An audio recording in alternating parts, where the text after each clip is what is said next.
બીજો બોલ. અંધશ્રદ્ધાનો બીજો બોલ. પાપ ઉપદેશ નામના અધરદંડ ત્યાગ વ્રતનું સંસ્કાર.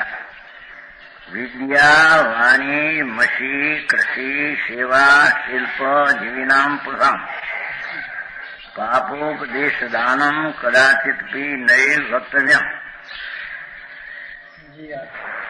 નીચે અર્થરણ ટીકામાં વિદ્યા વેદક જ્યોતિષાદી વિદ્યા. ટીકા ટીકા નીચે ટીકા કારણ તમારી શબ્દાર્થ છે.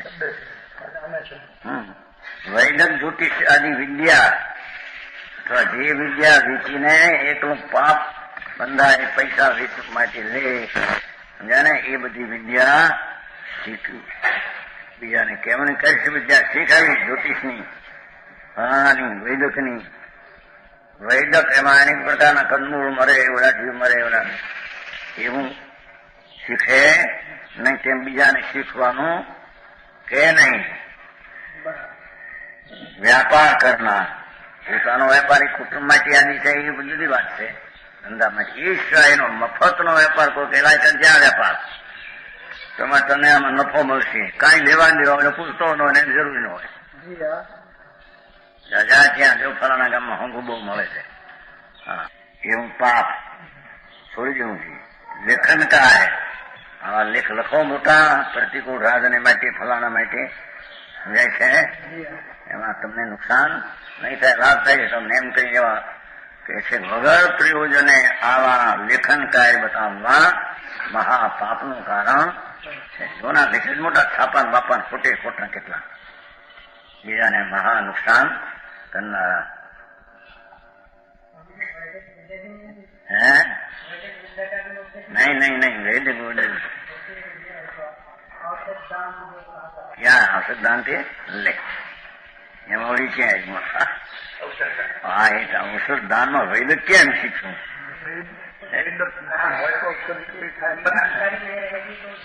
દાન કોણ પણ કરે? દાન કરે છે કોણ? એ વેદકમાં પાપ છે એવું શીખવું નહીં. સર આપણે જુદી વાત છે. સાધારણ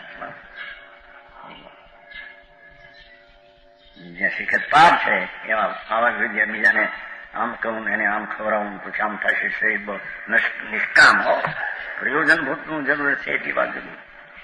પોતાના નિર્વાહ માટેનો વૈદક શીખ્યો હોય અને મુખાતું મફતનો વિદ્યા એવા પાપ કરે એ અંધશ્રદ્ધા છે. જ્યોતિષ શીખે ને બધાને બધા જો આનું આમ થાય. જ્યોતિષમાં પહેલી આપવાનું હોય એમાં માંસ ખાઈને નીકળશો ફલાણા નક્ષત્રને એનો લાભ થાય છે એ જ્યોતિષ કે છે. એમ કરીને માઠા પાપનો ઉપદેશ દેવો એનો ત્યાગ કરવો જોઈએ.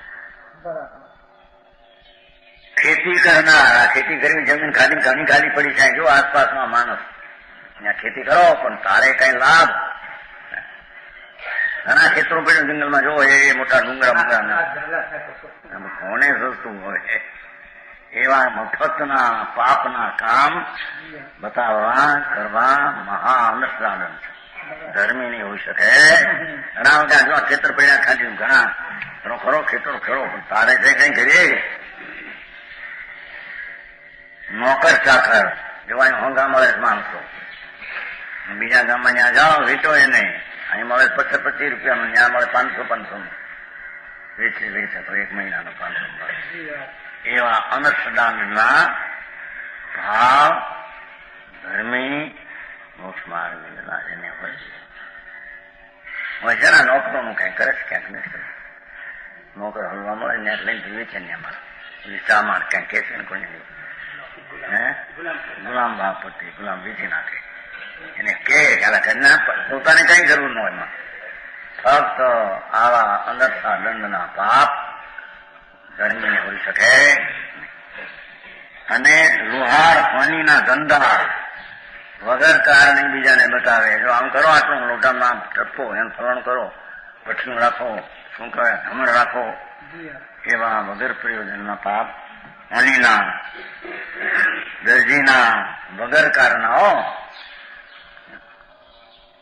કામ કરનારને આ જ કામ કરવાના અને બીજા જે કોઈ પાપ બંધ કરનારા કાર્ય છે તેનો કોઈને પણ ઉપદેશ આપવો ન જોઈએ. ઉપદેશ આપવો ન જોઈએ. દર્શન પૂર્વક અસ્થિરતા ટાળવાની વ્યાખ્યા છે આ. બરાબર સમજાણું કાંઈ? બરાબર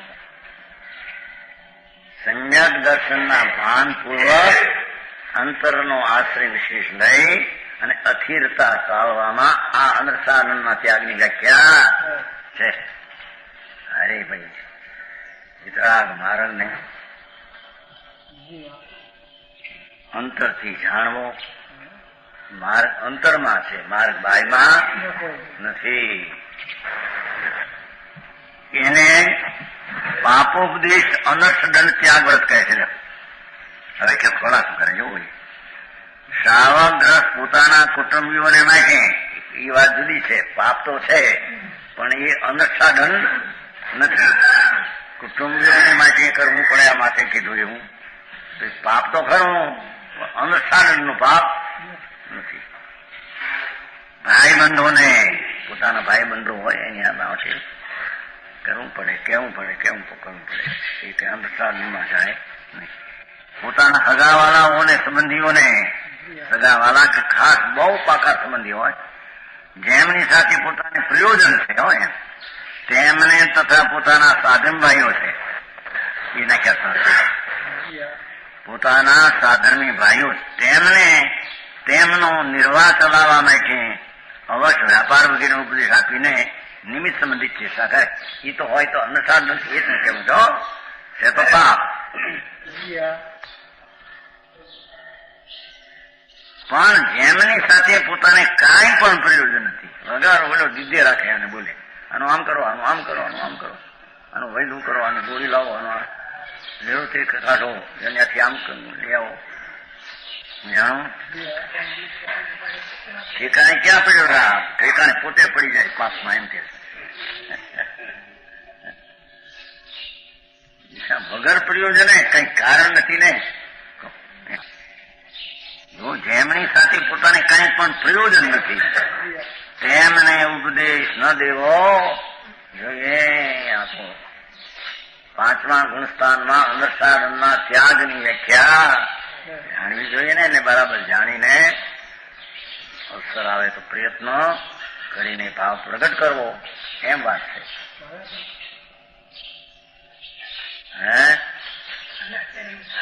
હા, વગર પ્રયોજન ને. પ્રયોજન માટે કુટુંબીઓ, ભાઈ બંધો એના માટે પાપ તો છે. અનર્થદંડ આ જાતનો અનર્થદંડ નો નથી.